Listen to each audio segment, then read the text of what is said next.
sometimes we have to be a little bit compassionate to ourselves in this journey, especially when you're trying to get out of a relationship, because we're so ingrained, like you said, that we have to be married at a certain time period, or we have to have kids like at this point, because that is just what's been told to us. But when you realize that you have your own journey and it's not compared to others, you're going to do a lot better. Hey guys, welcome to the AlignUs Mastermind podcast. I'm your host, Dr. Nikhil Sharma, and I'm so grateful to have you guys here with us today. In today's topic, we're going to be discussing toxic relationships. Whether that's your husband, your wife, your mom, your dad, your children, your job, and strategies on how to change them or let go of them. It's become so innate to me now to thrive in all relationships, to where there's not like this certain list. Usually I work a lot off a list, like, okay, what's the objective? What's the goal? But when it comes to relationships, when you've gone through a lot of toxic relationships and traumatic relationships, you start to see what doesn't serve you, what you won't tolerate. And then that kind of creates like this magnet around you to where now you're only attracting that which serves you. So I was like, wait, how do I actually put this into words? And then Nick hit the nail on the head. You go off of how the relationship or environment makes you feel. Like, how do you feel when you're with them? How do you feel after you're with them? And honestly, a huge judge for me or signal for me is once I'm done having a phone call with them or a meeting with them, like, how do I feel? Like, what do I feel like doing? Like, am I upset? Am I angry? Do I feel guilty? Do I feel like I'm in a state of lack? How do I feel? But also, like Nick said, how do I feel when I'm with them? Like, am I creative? Am I grateful? Am I angry? Am I frustrated? So going off the telltale signals, signs, and symptoms, and being able to reflect, being able to what are the other two R's? Relax. Reflect. Relax, right? And rest, right? I think when you do all those things, I mean, it kind of just happens. And I think it just comes down to listening, just listening to ourselves. But yeah, thank you for starting the conversation, Nick, for sure. I actually have something to say about that.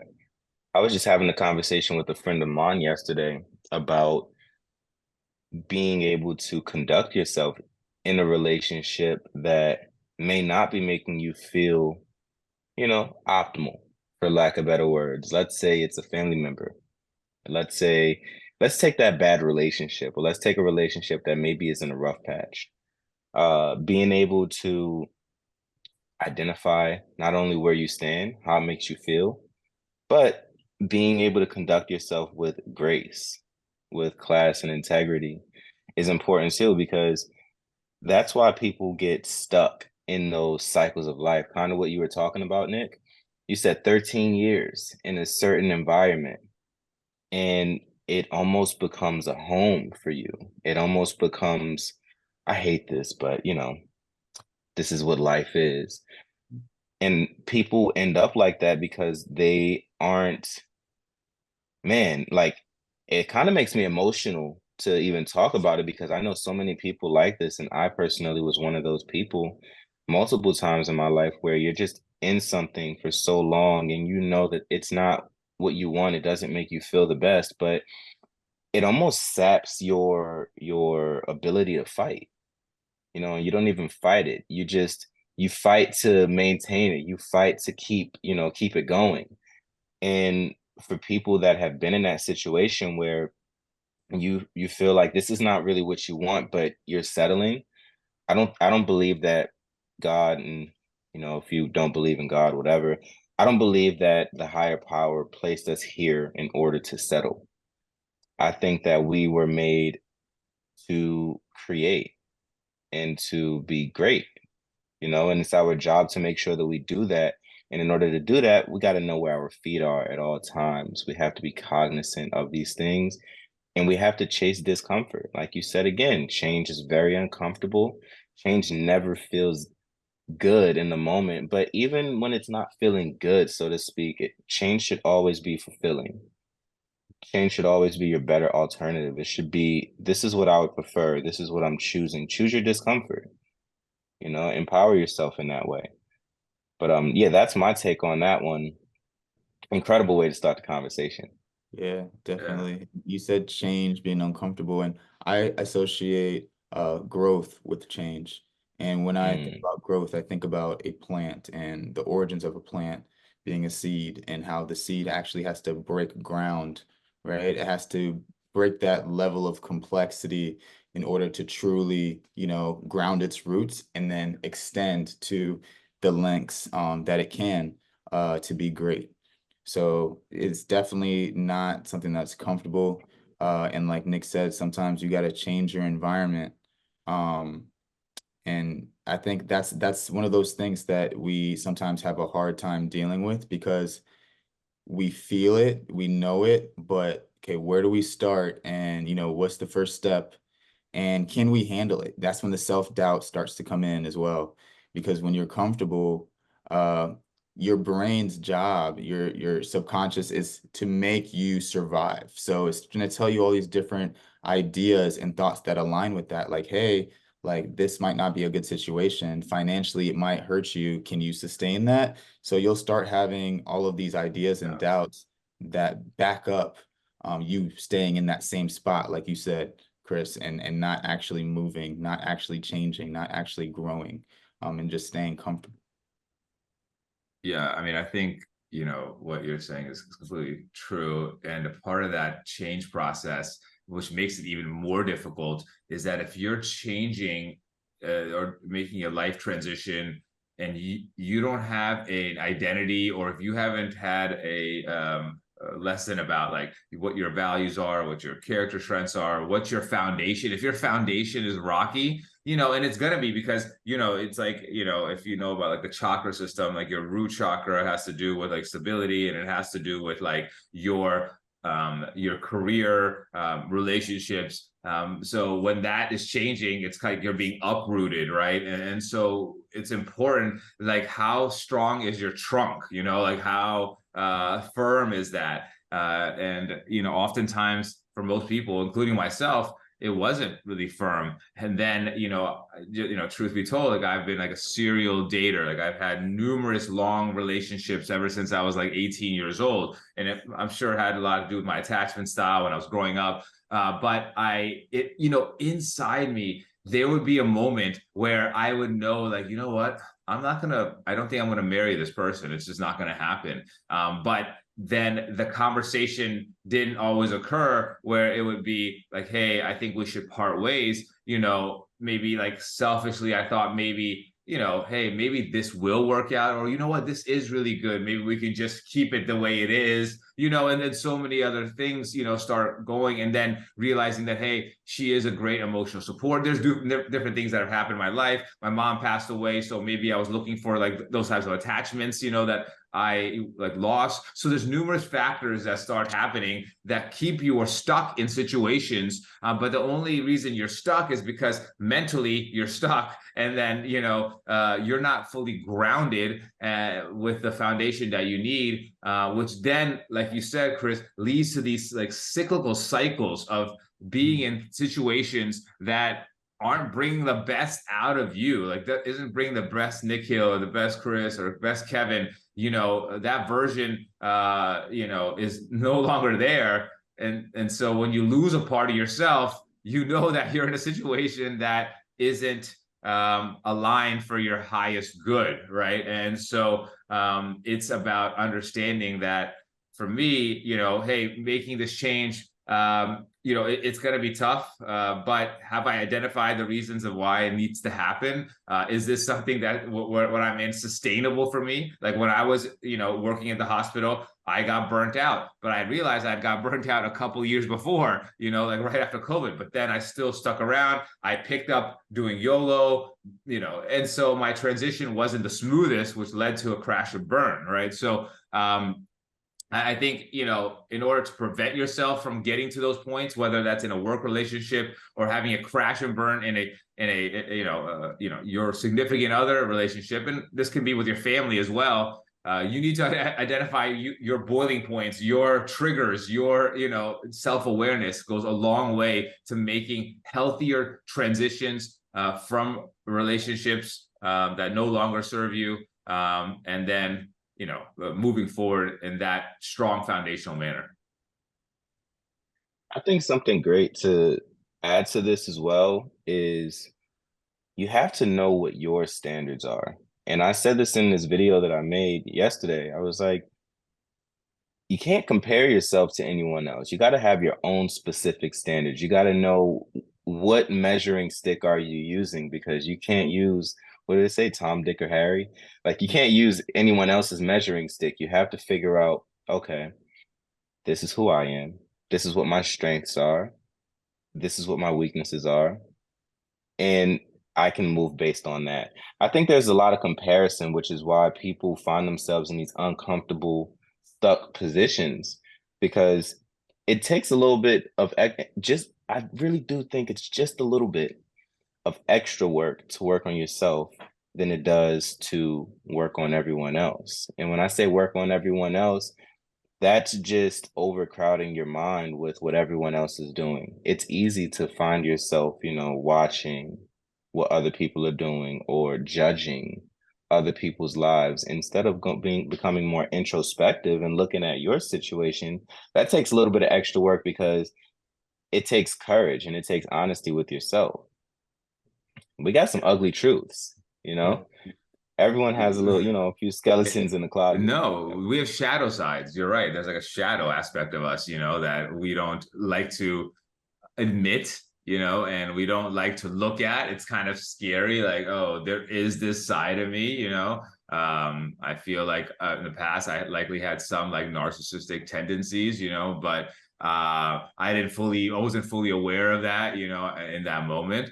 Not saying I was a full blown at that level, but I'm just now that I'm reflected back on my past, and all that has to do with is like your traumas that have occurred in your life that have created this outcome for you to be, kind of how you are. But the question I have is, is how do people get out of that? Like, for me, first of all, like you have to sometimes have to have resources.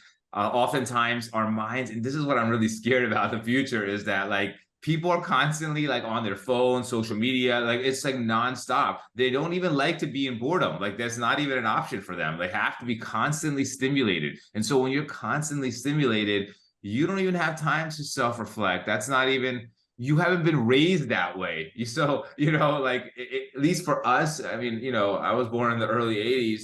There was a long period of life where there was no social media. There was no, there wasn't as many distractions. So we at least understood that, a way of living and being brought up was, spending time to yourself, or, not always having, TVs on or phones next to us. But I'm just really worried about our future generation and how are they going to get out of stuck patterns, because like you said, Chris, we look at society, then we assume that this is the way our life needs to be. Oh, marriage isn't supposed to be easy. You're right, it's not supposed to be easy, but it doesn't mean that you have to be in a relationship where you feel there's a lack of love, like there's a lack of 50-50 give and take, in a relationship. Oftentimes people just assume that, hey, this is what like marriage is supposed to be like. This is what life is supposed to be like because their families went through the same thing, right? And then their grandparents went through the same thing. It's a generational thing, right? So it's like breaking these generational curses,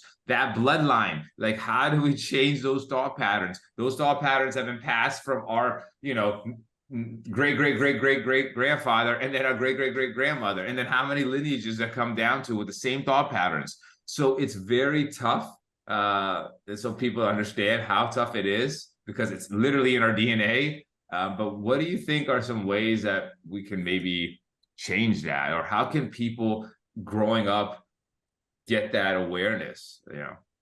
I think you nailed it. And I'm going to try and keep this as short and simplified as possible.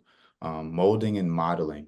I think what you spoke on a lot of is we mold ourselves to what we've seen in the past. We also model what we've seen around us as far as our parents and what's on TV. And I think the first way that you can get out of that is doing what you said without saying it, is silencing yourself and everything around you, bringing yourself to solitude and just quiet. because you can't think, you can't reflect, right? We talked about reflecting earlier. You can't get those signals, right? Those symptoms, unless you actually just silence yourself and say, okay, how do I feel right now? Like, how did I feel when I was on that phone with her? Like, does she make me feel better? Does she make me feel worse? Is she making me a better person? Is she making me a worse person? And I think the way that we escape bad relationships is doing what Chris said, is we establish, okay, what's my threshold? What are my expectations for myself? What are my values? What will I accept? What would I not accept?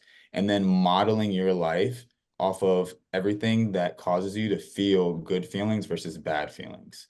I think when we start looking at others, like Chris said, or modeling or molding or looking at what our parents want for us or what's acceptable in society, that's what draws out these uncomfortable emotions, because it doesn't resonate with who we are. It resonates with the people who created those models and molds for them to follow at that time. So I think now more than ever, we need to break those molds and models and listen and feel those signals from within, and start there. So that'd be I my answer. agree.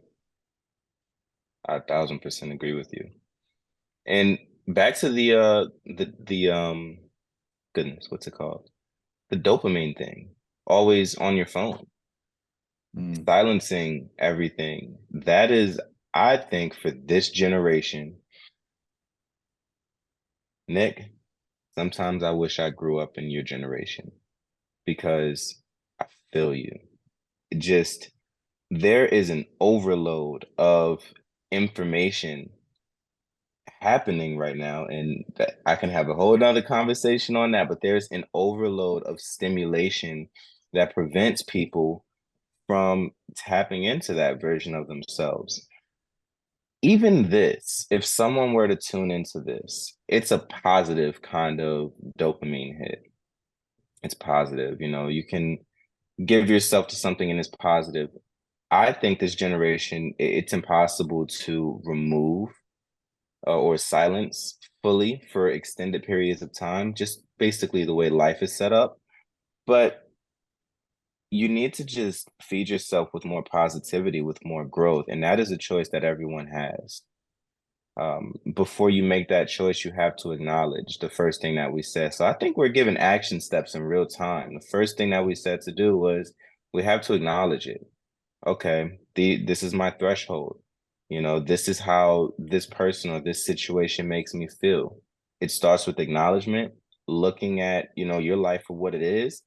And then I think silencing or filtering what's in our life is better, because everything is an influence. The subconscious mind does not have the ability to think. It's your conscious mind, it's your ego that thinks. So, with that being said, maybe if we feed our subconscious mind with more healthy food, so to speak, the subconscious mind is going to influence us to lead a more positive and healthy life. Now, it is a process, and that's where patience and faith comes into play. But that's a great starting point. Feeding yourself the positivity that you need. There are so many people in my life right now, like a number, and it sucks because they're all loved ones, friends or family.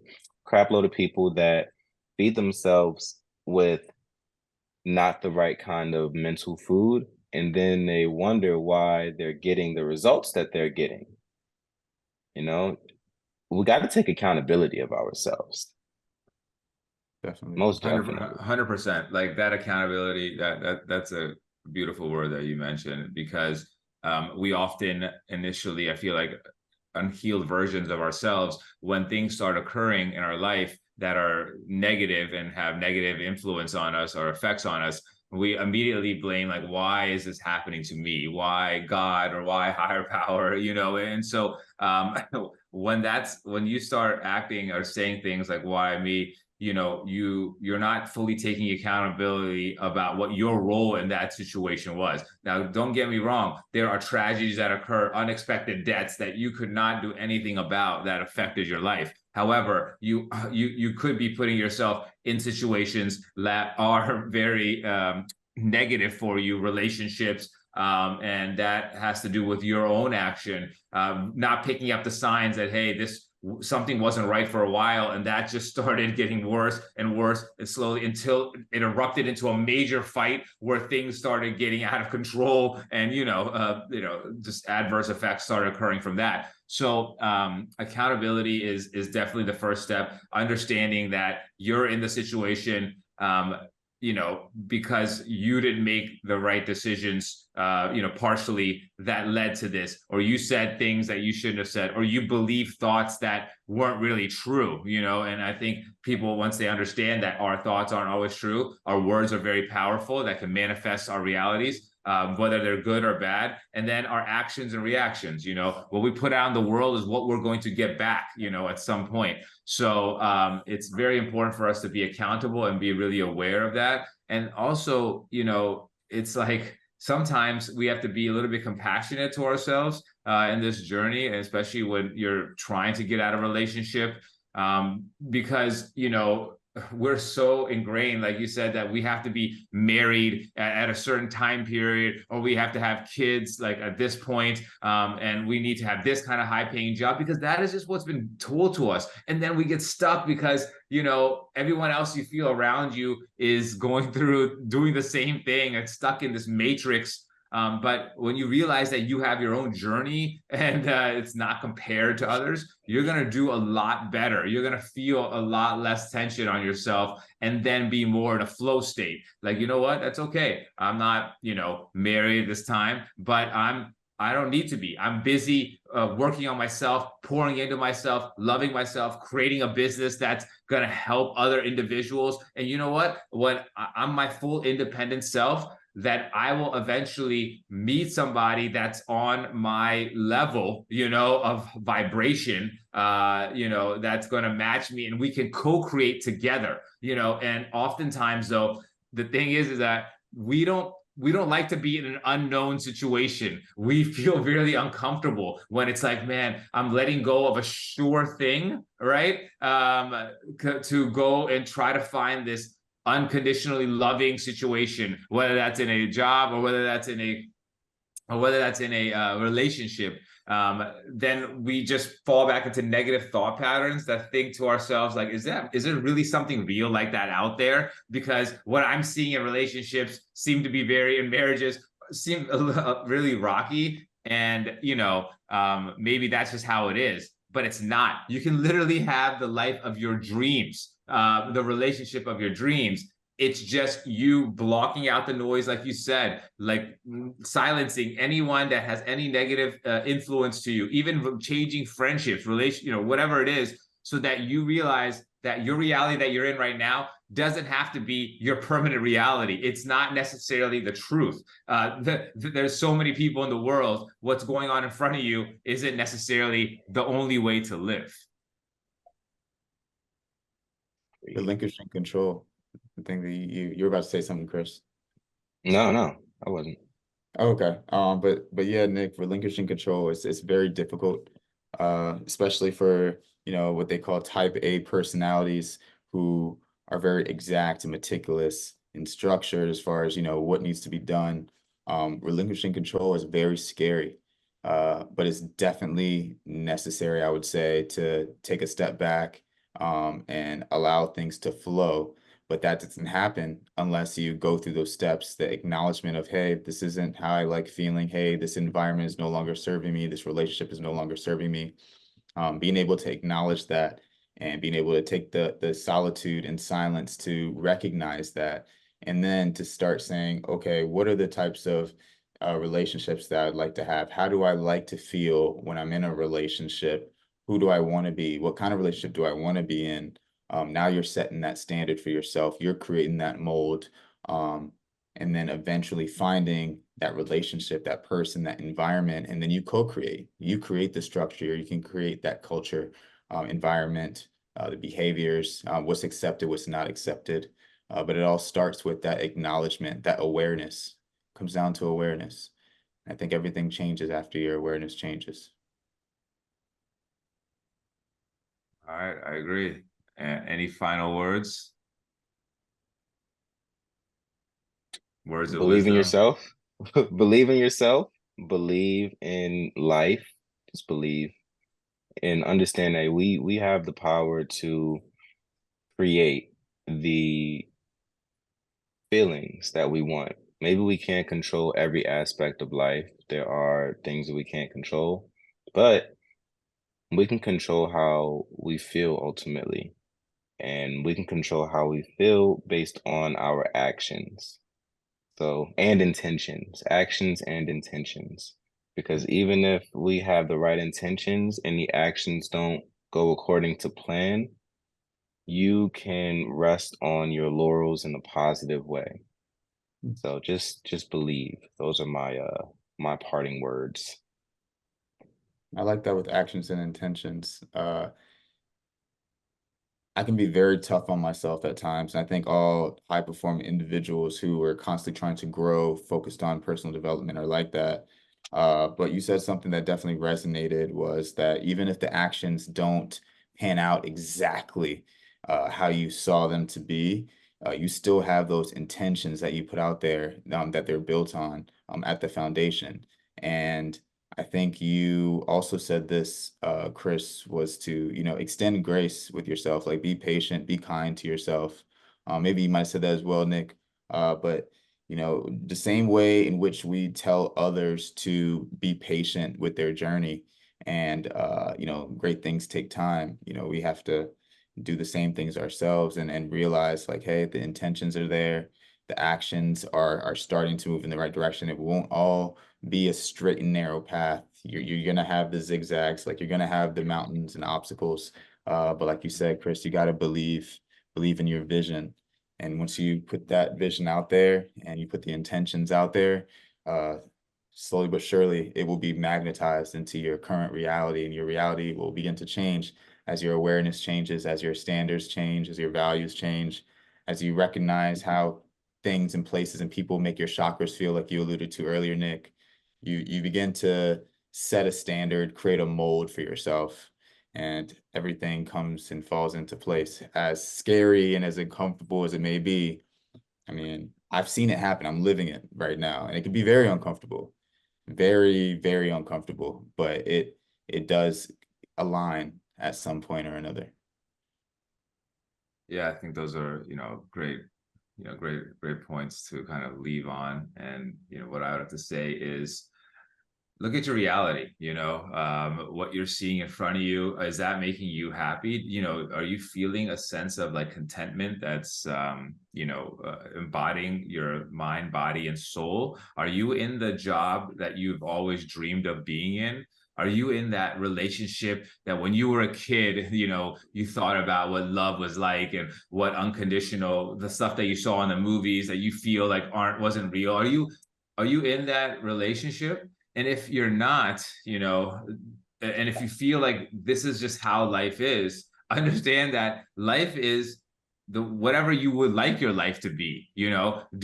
I feel like people just get stuck, and there's the only reason you're stuck is because you are mentally stuck. No one is preventing you from getting up and moving. I don't care if you talk about your kids. It doesn't matter about all those things, because at the end of the day, if you want your best self, it shows up around you. Like your kids will notice that you're in a relationship that isn't loving or isn't have that same juice that say your kids' best friends have, and their parents have, and they go to their houses and they see that, and then that'll start affecting them.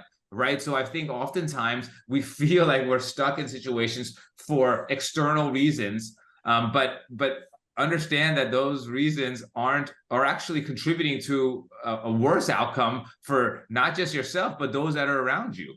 So it actually behooves you to make sure that you are in your best relationship, whether that's job, whether that's personal, whether that's family related. They need to be optimized to the best of their ability. If that means leaving, then that needs to happen. However, we're not saying that just because you feel one thing is wrong I'm not saying if one thing is wrong with an individual that you need to leave, but then it's important for you to communicate. And I need to stress that, communicate what you're feeling to your partner, to your job, because then oftentimes when we don't communicate what's going on inside of us, then resentment starts building up, right? Then we're showing up to work and we're feeling frustrated because we feel like we're being overworked, underpaid, right? And then we don't feel like our voice is being heard when we're making suggestions on how we can have a better working environment.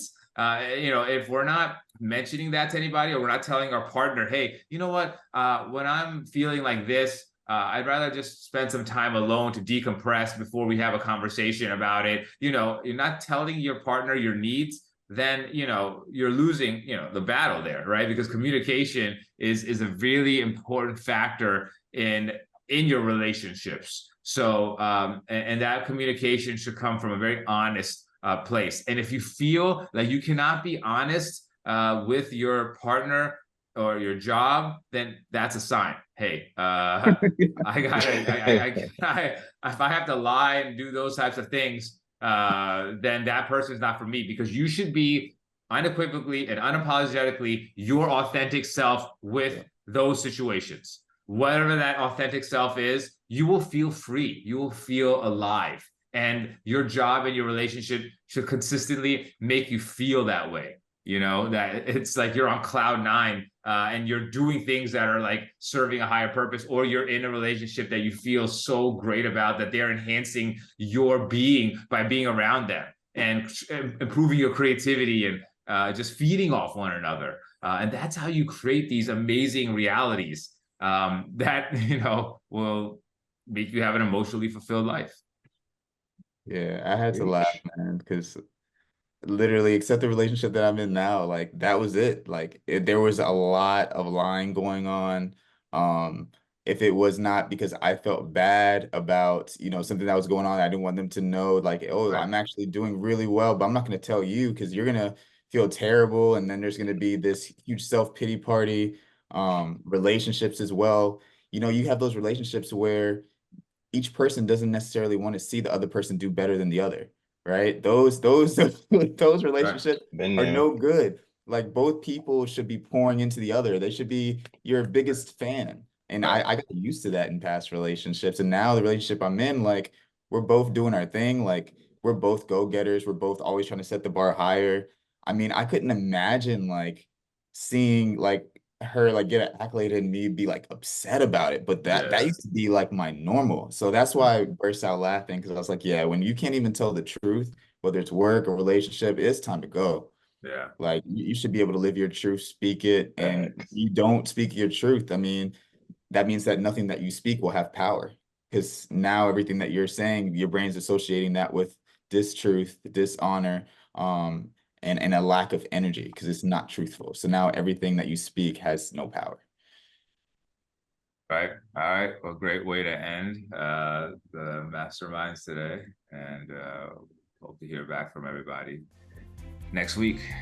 Thank you guys for tuning in to today's podcast. Until next week, peace.